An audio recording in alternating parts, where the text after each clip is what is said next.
Does it ever feel like you're a marketing professional just speaking into the void? But with LinkedIn ads, you can know you're reaching the right decision makers, a network of 130 million of them, in fact. You can even target buyers by job title, industry, company, seniority, skills, and did I say job title? See how you can avoid the void and reach the right buyers with LinkedIn ads. Spend $250 on your first campaign and get a free $250 credit for the next one. Get started at linkedin.com/campaign. Terms and conditions apply. Año nuevo, los mismos Extra Value Meals en McDonald's. Ahora te puedes llevar 2 snack wraps y papitas y una bebida mediana por solo $8. Solo por tiempo limitado. Precios y participación pueden variar. Los precios pueden ser más altos en Hawaii, Alaska y California y con entrega.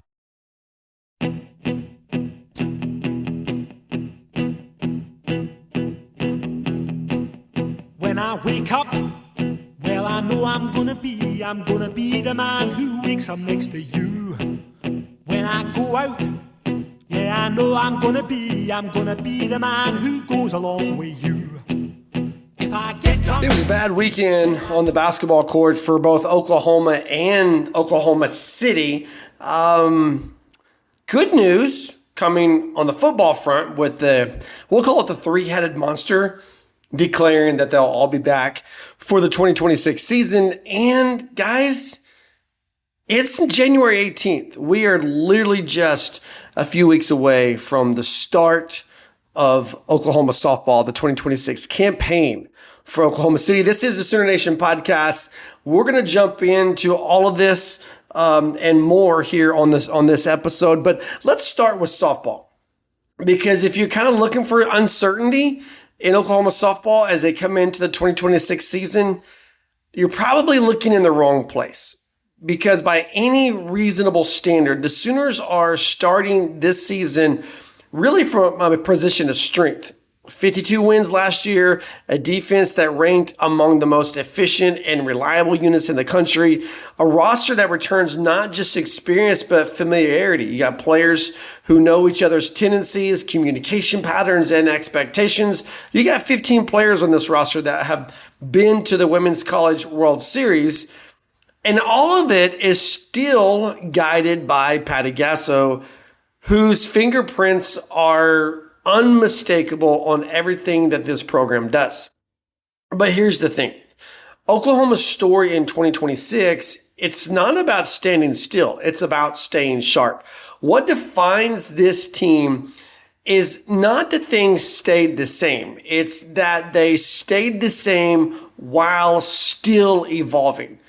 And nowhere is that more evident than on the defensive side of the ball. You know, continuity, kind of a buzzword across college softball, college athletics in general. But in Norman, it carries a different edge. This isn't comfort. This isn't complacency. This is refinement. Oklahoma is not rebuilding its defensive identity.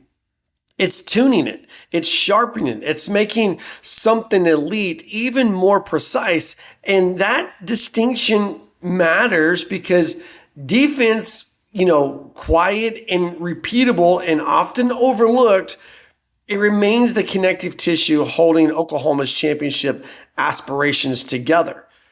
And so let's start examining this where every great defense starts, which is right up the middle. Second base remains the heartbeat of this unit, and Elena Agbayani enters her senior season as more than just a standout player. She's the emotional anchor here. She's the traffic controller. She's the one setting the tempo when the game kind of speeds up. Gold Glove winner, 989 fielding percentage. Those numbers kind of tell part of the story, but Agbayani's true value is in what doesn't show up in a box score. Like, she manages positioning. She anticipates sequences. She communicates constantly before the pitch, after the pitch, during the chaos. And that leadership paid off in a big way last season. Oklahoma turned a nation-leading 89 double plays in 2025. That doesn't happen by accident. That happens because of chemistry, trust, and instinct. It happens because the middle infield knows exactly where the ball is going before it gets there. To the left of Agbayani, you got Gabby Garcia. She continues to solidify herself as the kind of shortstop this program demands. She played the position in 2025 with the calm of a veteran. Just 4 errors in 177 chances. And at Oklahoma, shortstop isn't just about range and arm strength. It's about command. It's about being steady when everything else is moving fast. And Garcia has that command. And her growth accelerated the stability of the entire infield. Then there's third base, where Nelly McEnroe-Moranis brings physicality, confidence, and edge. This is one of the most demanding positions in the Patty Gasso system. You're charging bunts. You're reacting to rockets that are just coming straight down the line. You're throwing on the run across the diamond. And Oklahoma doesn't ask its third baseman just to survive all of that. They'd ask the third baseman to attack. McEnroe-Moranis embraces that responsibility. Her fielding percentage doesn't fully capture the difficulty of the plays that she's asked to make, but her presence changes how aggressive Oklahoma can be on the corners.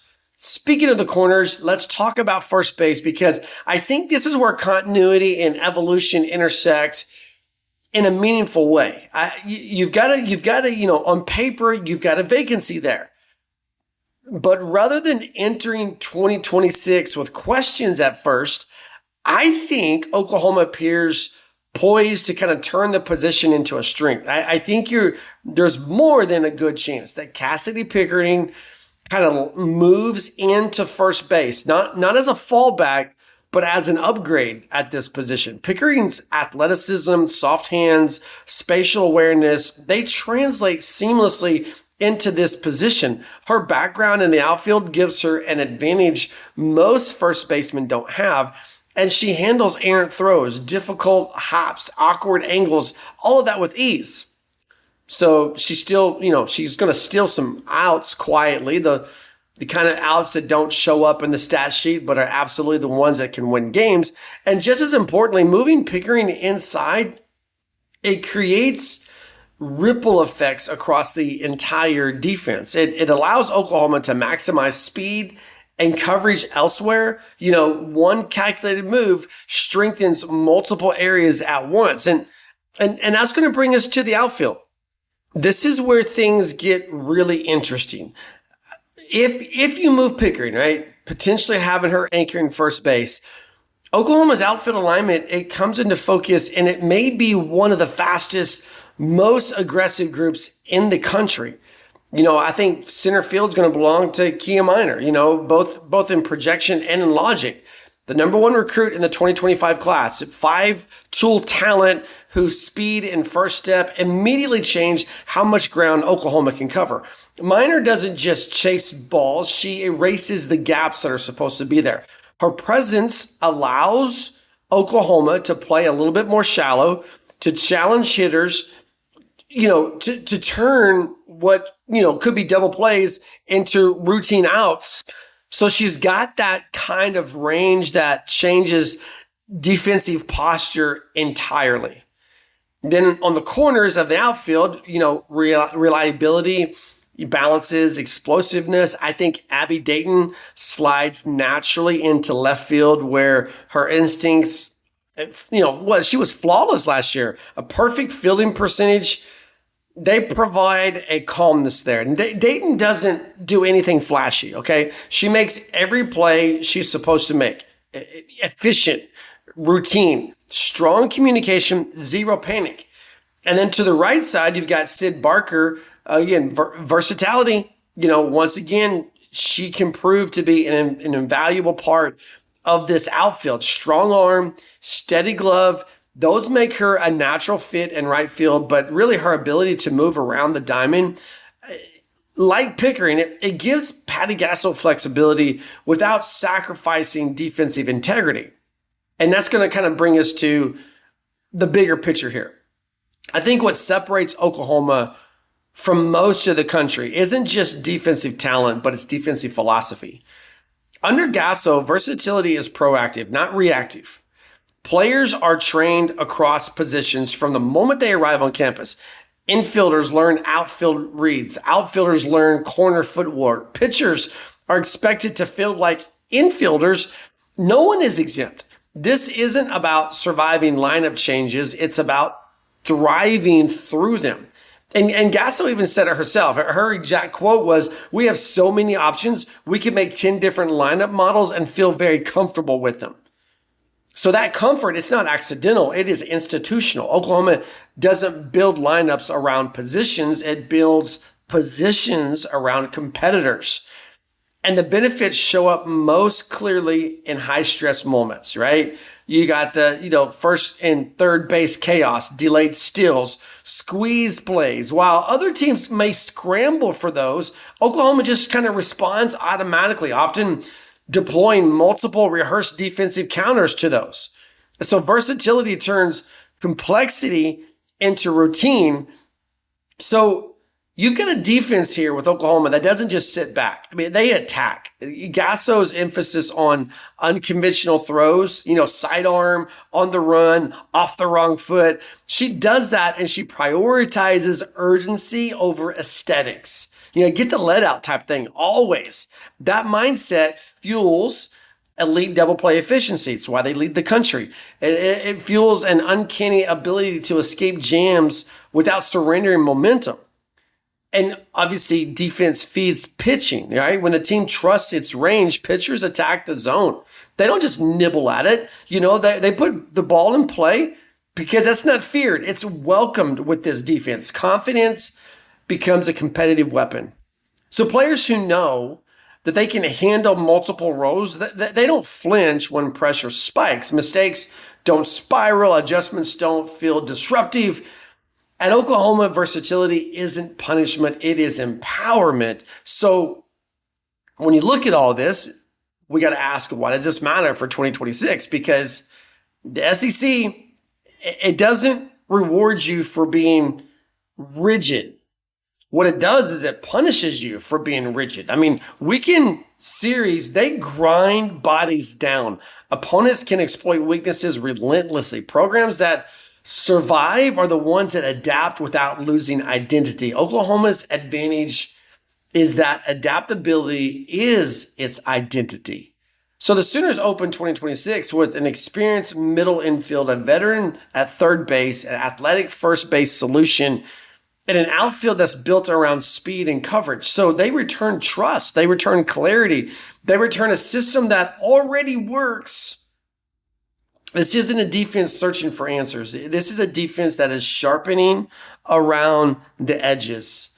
And when the margins shrink, when championships hinge on one clean exchange, one perfect route, one perfect cycle, one unconventional throw, Oklahoma's going to once again rely on what it trusts the most: continuity, preparation, defensive versatility that turns pressure into opportunity. Because at Oklahoma, evolution doesn't disrupt the standard, it reinforces it. And I think that's where your 2026 title push is going to start. Got a lot more coming up here on the Sooner Nation podcast. We got to talk about basketball. We're going to talk about John Mateer, Kip Lewis, Isaiah Sategna, what all that means. But hang with us. Got a lot going on. The world moves fast. Your workday, even faster. Pitching products, drafting reports, analyzing data. Microsoft 365 Copilot is your AI assistant for work. Built into Word, Excel, PowerPoint, and other Microsoft 365 apps you use. Helping you quickly write, analyze, create, and summarize. So you can cut through clutter and clear a path to your best work. Learn more at Microsoft.com/M365 Copilot. Sometimes a loss tells you more than a win ever could. And I feel like every time the Oklahoma City Thunder lose a game, that's kind of what we're talking about here. OKC walked out of Miami on Saturday night with a 122-120 loss to the Heat. Their 5-game winning streak snapped, by a late Andrew Wiggins 3. And a final shot that just didn't fall. But on the surface, it looks like, this looks like a tough road loss against a veteran Eastern Conference team playing desperate basketball at home. But if you really watched that game, if you felt the way it tightened late, you know that this is, this one, it kind of revealed more than most games do. Because to me, it's not to me, this is just legit. For the first time all season long, the Thunder scored 120 points and they still lost. So that fact alone gives this game weight. This wasn't about effort. This wasn't about execution for long stretches. It was, certainly wasn't about SGA not showing up. Oklahoma City played well enough to win. And that's exactly why this loss matters. And that's where we'll start. SGA was brilliant. Yet again, 39 points, complete control, the kind of calm efficiency that has become routine for him, but should never be taken for granted. Right? He bent Miami's defense all night long, punishing switches, getting to his spots, drawing contact, making the game feel like it was operating on his terms. On most nights, that's enough. Aaron Wiggins gives him 18 points and, competed on the glass. Chet Holmgren finishes with a double-double, 14 points, 11 rebounds, anchoring stretches defensively and creating extra chances offensively. So the ball moves. The shot making was there. And until that final minute, the Thunder looked composed enough to extend the winning streak. But NBA games, especially ones that feel like postseason previews, they're not won on, quote, just enough. They're won on execution, physicality, and composure when this room tightens in. And in those moments, on Saturday night, Miami was better than Oklahoma City was. And I think the possession that's going to live in everyone's memory came with 31 seconds left. Andrew Wiggins knocks down the go-ahead three, but that shot didn't come out of nowhere. It was the result of Miami's patience, their willingness to grind possessions, their physical edge, finally cracking Oklahoma's defense late. That bucket forces the Thunder into scramble mode, and what followed were two possessions that kind of told the entire story of the night. First, you've got the missed alley-oop, right? An aggressive idea, a split second late, a dunk that doesn't finish, not a catastrophic mistake, but the kind of play that gets magnified when those margins have disappeared. Then came the final possession. After a stop and a timeout, Oklahoma City got a clean look, just not from the player you'd expect. Alex Caruso's three at the buzzer hits the backboard and rims out. Game over. And yeah, sure, it's easy to second guess who took that final shot. It always is. But that's not where this game was lost. This game was lost on the glass. If there's one stat that should be circled, underlined, replayed in the Thunder's film room, it's this. Miami grabbed 21 offensive rebounds. 21. Those turned into 33 second chance points. And that number quietly swallowed Oklahoma City over the course of 48 minutes of basketball. This wasn't a schematic breakdown. It wasn't confusion. It was physicality. Bam Adebayo was relentless. 30 points, 12 rebounds. Repeatedly winning space and extending possessions. Miami's guards crashed from the perimeter. Loose balls found their way to Heat jerseys. Misses, they just didn't feel like stops. They felt like delays. You can survive a few of those, but you cannot survive 21. For a Thunder team that's built on pace, precision, and forcing turnovers, extended defensive possessions, that's poison. And Miami understood that. Oklahoma City just couldn't constantly stop the Heat. And then there's the part of this game that kind of looms larger than the box scores. Jalen Williams leaving in the second quarter with right thigh soreness and didn't return. He's not going to play Monday night either. The Thunder didn't collapse without him, but the texture of the game definitely changed. Jalen Williams is Oklahoma City's pressure valve. He's the guy who can slash through traps, punish over help, and keep the offense flowing when the defenses load up on SGA. Without him, Miami grew increasingly comfortable just sending aggressive doubles at SGA late in the possession. And they did that over again, especially in the final minutes. The Heat dared someone else to beat them. They forced the ball out of SGA's hands and trusted their own rotations. And that strategy worked. Not because Oklahoma City lacks talent, but because this team is still learning how to close when the first option is taken away. This is the next step in their transition. This is what happens when you arrive. The league adjusts to you. The playoffs are going to just magnify this, and either you respond or you learn. And this is the important part, okay? This loss doesn't diminish what Oklahoma City is building. If anything, it kind of reinforces it. Before Saturday night, the Thunder were 24-0 when scoring 120 or more points. That's dominance. That's identity. That is consistency. But the postseason doesn't care about trends. It cares about details. Can you finish defensive possessions? Can you withstand physical teams? Can you execute when your best player is taken away? Miami answered yes to all three. Oklahoma City's still trying to figure some things out there. And that's not an indictment. It's a timeline. This wasn't a bad loss. It wasn't a collapse. It wasn't a sign of regression. It was a measuring stick. The Thunder played well enough to win, and they didn't. They faced a veteran team that knew exactly how to squeeze the final 5 minutes, and they did it without panic. So those are the games that kind of build contenders, not because you win them, but because you remember them. And Oklahoma City is definitely going to remember this one. They'll remember the offensive rebounds. They'll remember the traps. They'll remember that missed dunk in the final minute of the game. They're also going to remember the silence at the buzzer. And January is going to turn to February, February to March, April, May, and on. When we get to late May, this is going to be a better team. They'll be better prepared because of moments like this. Because sometimes the most important streak, it's not the one that you extend. It's the one that teaches you why.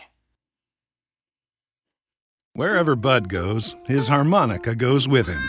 It's a pocket full of soul.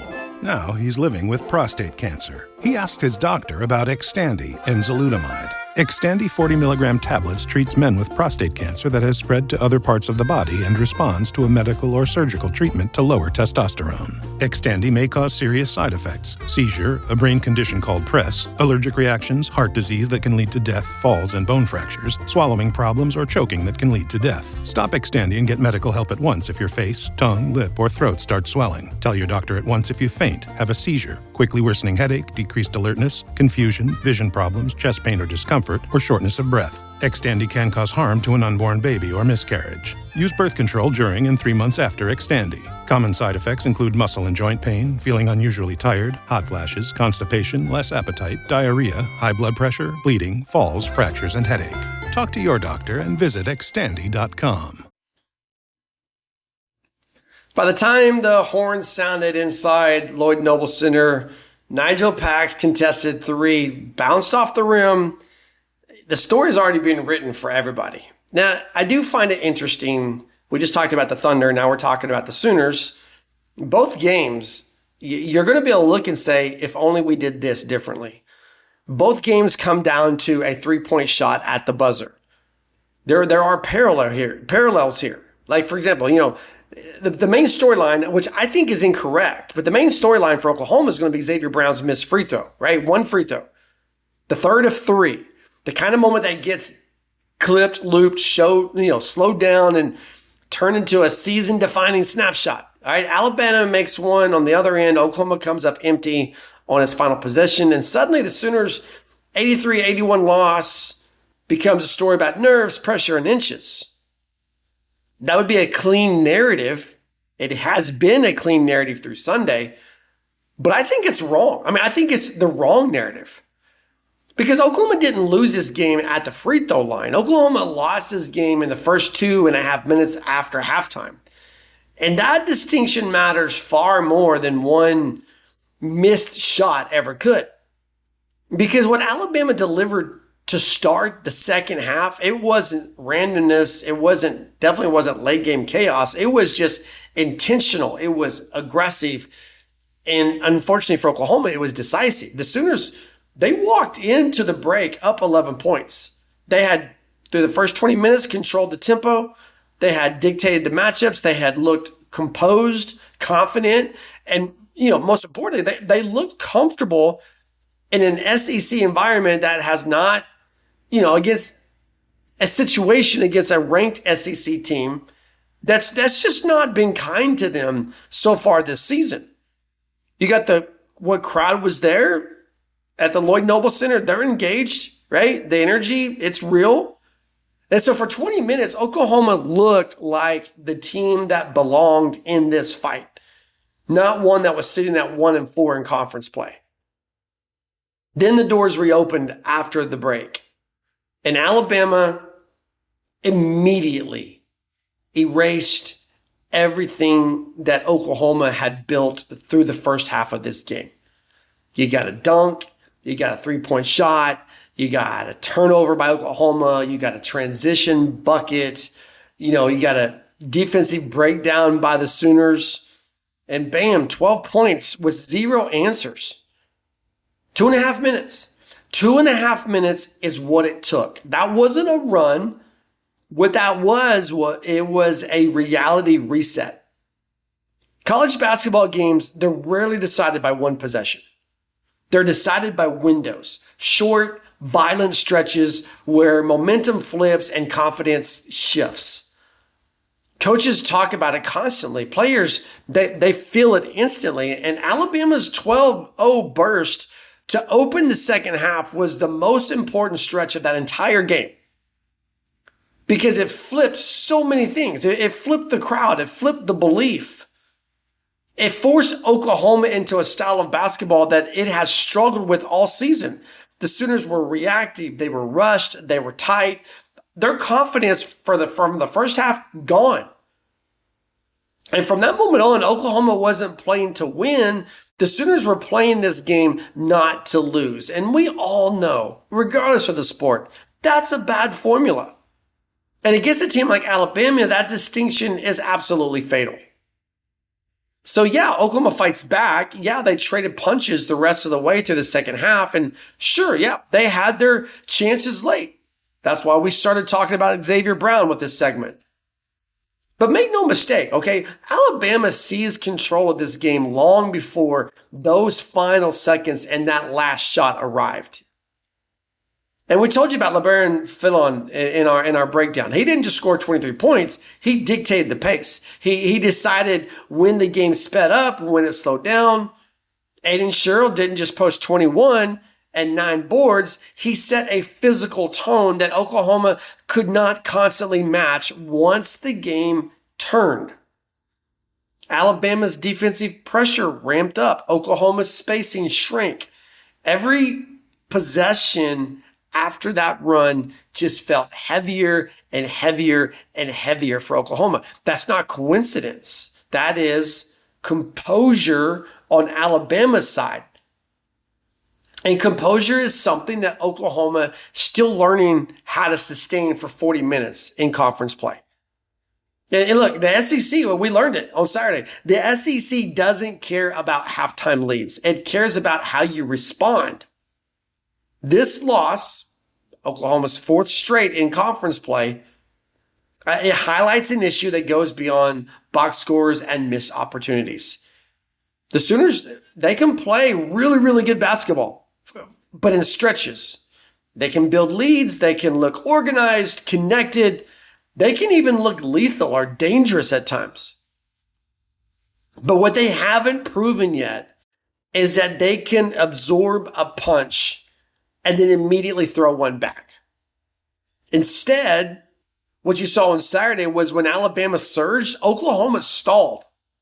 The offense went quiet to open the second half. The ball stuck. Defensive rotation slowed. Transition defense disappeared. And by the time Oklahoma found their footing again, the game had so fundamentally changed that they weren't getting it back.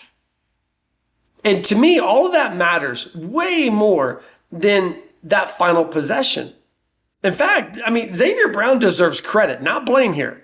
21 points, poised late in the game, the courage to step to the line with the game hanging in the balance. That missed free throw, sure, it's going to live longer than it should because it's easy to isolate and it's easy to blame. But Brown wasn't the reason Oklahoma, well, put it this way, Brown was the reason Oklahoma had a chance. That they're in this game. They have that shot opportunity because of him. Darian Reed, facing his former team, gave Oklahoma 16 points, 9 rebounds. His physicality mattered. His energy mattered. And had to leave for a little bit with an injury. That probably mattered more than anyone wants to acknowledge. But, basketball games, they're not morality plays, okay? They're momentum contest. And Oklahoma is learning, kind of painfully right now, that momentum swings are ruthless in this conference and quite unforgiving. So Alabama didn't win this game because Oklahoma blinked at the line. Alabama won on Saturday because the Tide came out of the locker room with clarity, aggression, and purpose. It identified Oklahoma's vulnerabilities and it attacked them immediately. That's what ranked teams do on the road. So for Oklahoma, now you're looking at 11-7 overall, 1-4 in conference play. And the standings, they won't show how close these games have been, games like this, games like Texas A&M. They won't show how competitive Oklahoma has looked in stretches. They're not going to show that the Sooners had Alabama on the ropes for an entire first half. What the standings are going to show is just results. And for Oklahoma, those results, they're starting to stack up the wrong way. I mean, this isn't a crisis, not yet, but it's definitely a warning. This conference doesn't allow you to waste halves. It doesn't forgive slow starts after halftime. It doesn't reward effort without execution. Oklahoma has the pieces. It has the guards who can score. It has forwards who can rebound. It has moments where the system clicks and the identity kind of comes into focus. But what this team lacks right now is the consistency to survive adversity without falling apart. I don't think this is about talent. I don't think it's about coaching. I know Porter Mosier's another punching bag that people like to throw blame at, but I think it's about maturity more than anything else. The missed free throw is going to dominate highlights and post-game conversations. It always does. But if Oklahoma wants to turn the season around, it needs to look harder at that 12-0 run that made that moment matter at the end in the first place. Because seasons, they're not lost. They're not won on one shot. They're lost when momentum shifts and you can't find a way to get it back. It's the final chapter of the college football playoff. It comes down to this. Miami's unmatched grit and tenacity through the postseason has led them home. The national title now within reach. They are confident. They are battle-tested. Undefeated Indiana, led by Chris Signetti and Heisman winner Fernando Mendoza, have the chance to take home their first title and claim college football immortality. The most remarkable turnaround in the history of college football. The College Football Playoff National Championship presented by AT&T. Monday at 7:30 p.m. Eastern on ESPN and the ESPN app. There's a certain kind of roster news that makes headlines, right? You got the splashy portal ad. By the way, we're going to have this week a whole podcast episode just to the transfer portal. But you got this portal ads going on. You got the 5-star commitment. You got the NFL declaration that kind of flips expectations overnight. But then there's another kind of news.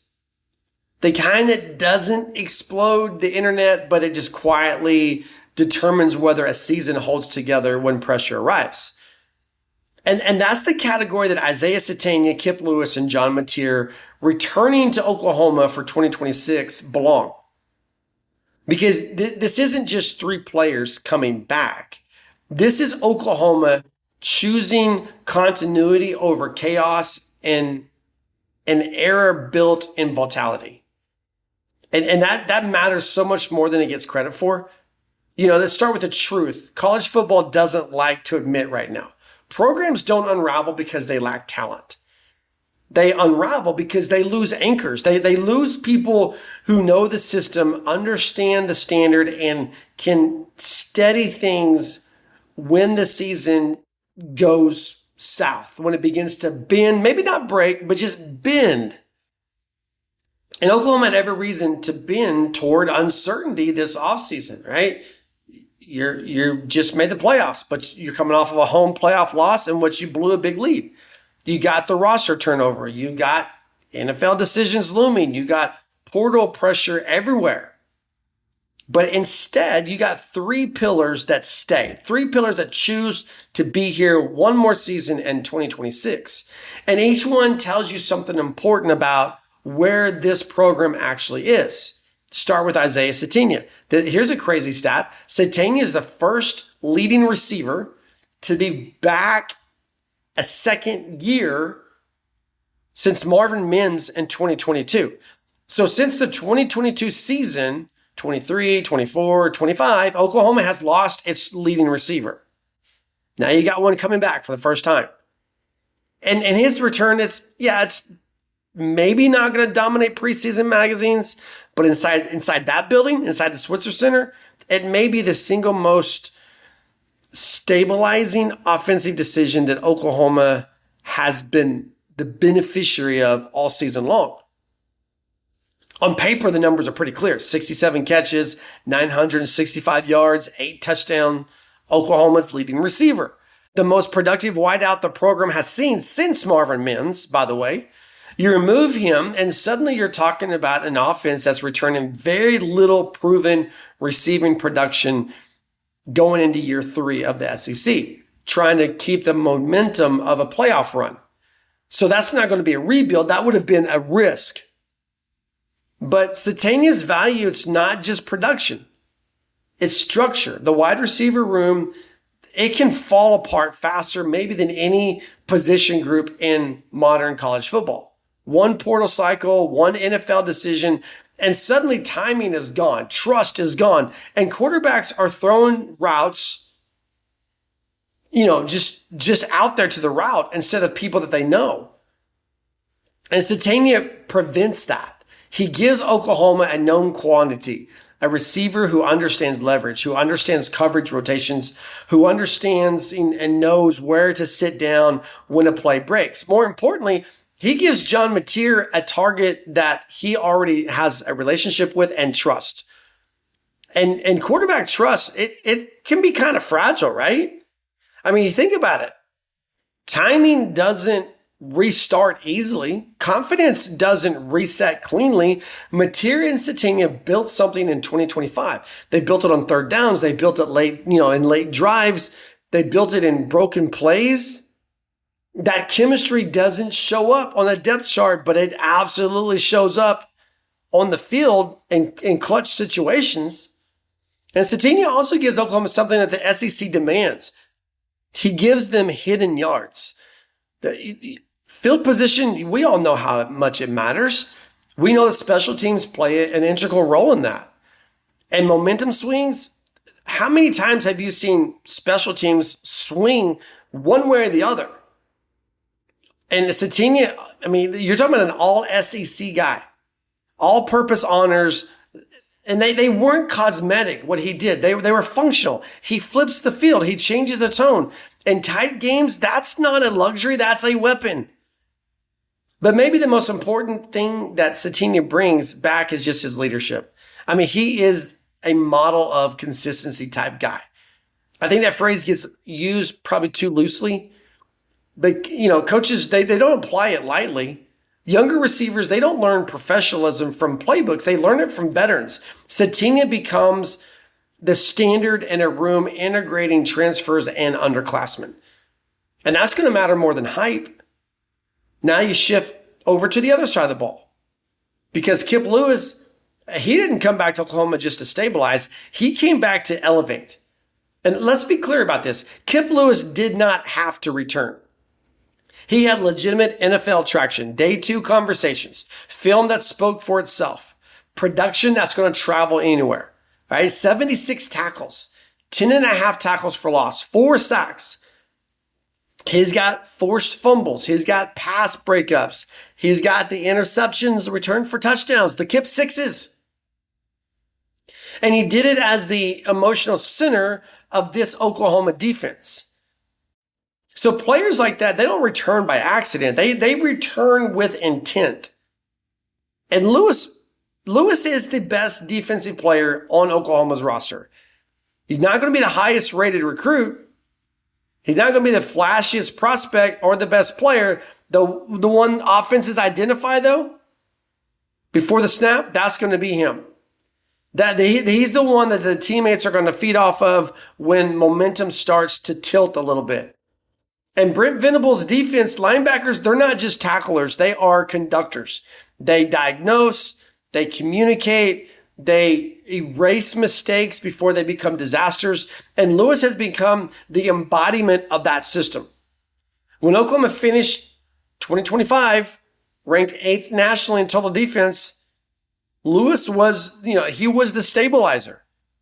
He was the problem solver. When younger players hesitated, he filled the gap. When communication broke down, he corrected it.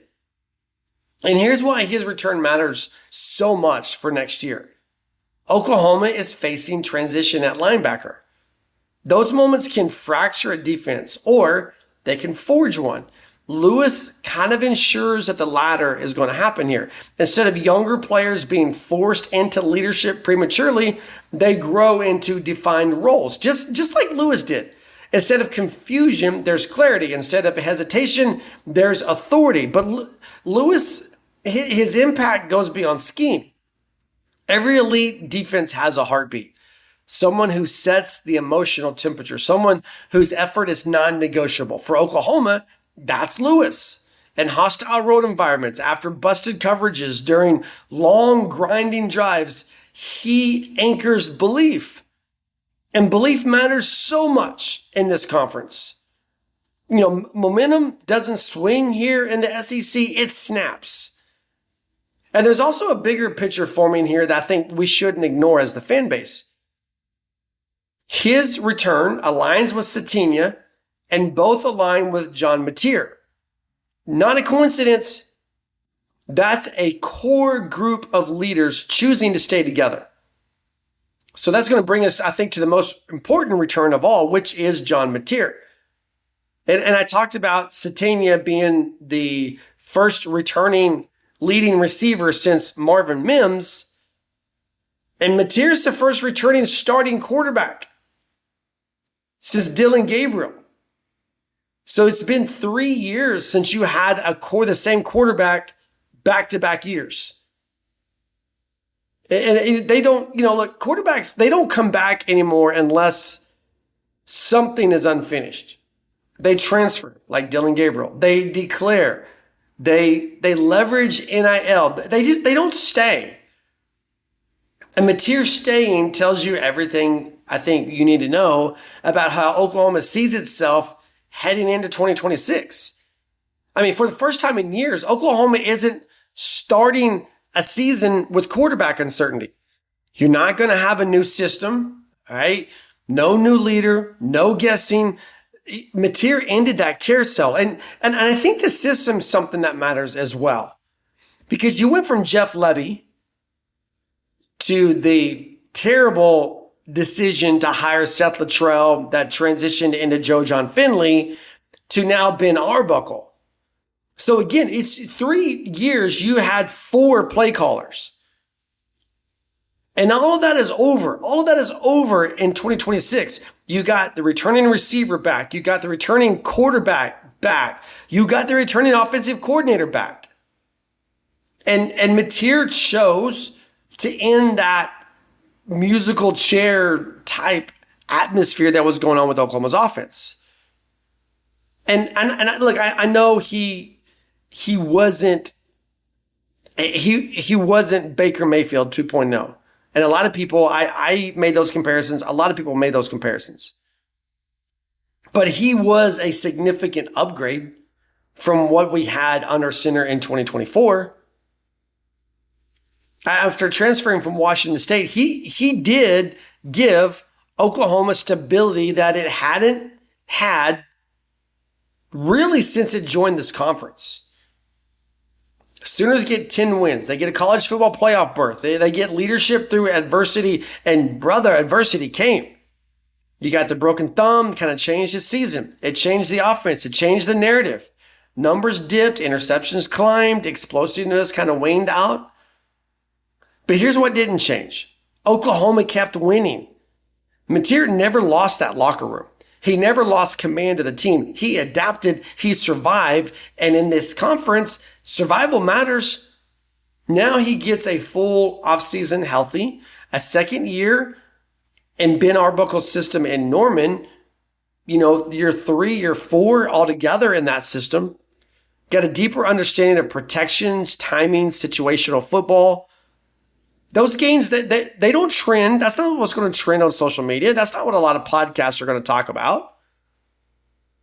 But that'll show up on 3rd and 7 in October. Mateer gives Oklahoma leadership continuity as well, something that this program has lacked. Quarterbacks are cultural figures. When they stay, it tells everyone else the program is worth betting on. In his return alongside Lewis and Satina, it's not just roster math, it is belief math. It changes everything about Oklahoma's ceiling. Mateer's dual threat ability still defines this offense. 8 rushing touchdowns. Those weren't gimmicks. They were answers. Short yardage situations, red zone weapons. And a league that's built on physicality, that toughness, it earns respect. But it also buys time. Time for receivers to grow. Time for the offense to expand instead of restarting. Time for Oklahoma to sharpen, not reinvent. And yeah, there are ripple effects. The quarterback room reshapes. Patience is tested, but that's clarity, not conflict. Oklahoma knows who it's building around. And that certainty is rare. And here's the bigger truth tying all this together. Oklahoma didn't just retain players. This program retained pillars. A quarterback who steadies everything. A linebacker who defines the defense. A receiver who stabilizes the offense. That's how real contention starts. That not with hype, not with rankings, but with choices. Choices to stay. Choices to lead, choices to finish something that is currently left unfinished. It's a sport. This is a sport that is obsessed with movement. Oklahoma chose to reinforce over resetting. So that doesn't guarantee anything. The SEC never does, but it gives Oklahoma its best chance to take the next step, not by chasing something new, but by sharpening what already works. Sometimes the most powerful move in college football, it's not leaving, it's staying. And in 2026, Oklahoma, these 3 guys, and Sooner Nation are all betting that continuity with an edge is still enough to matter. Because that's the bet that might define the 2026 season. Thanks for hanging out with us here on the Sooner Nation podcast. Like I said, so much happened in the transfer portal, still digesting, breaking that down. You can find us online, heartland-sports.com. You can find us on Instagram. Look us up on Facebook. We're almost to 17,000, man. I hope we get that by the end of this month. We've got subscriber content right now on Facebook. That's something new we've started. Our 2026 softball preview is all on the Facebook subscription page. If you kind of like that opening segment about softball, we have deep dive breakdowns there on the Facebook subscription. We've also got some softball stuff. It's free on our regular website, heartland-sports.com. Give us a like, give us a follow wherever you're catching the Sooner Nation podcast. Hope you had an amazing weekend. I hope you have an even better week. We'll be back later on to talk more. Boomer Sooner. But I would walk 500 miles and I would walk 500 more to be the man who walked 1,000 miles to fall down at your door. When I'm walking, yes I know I'm gonna be the man who's working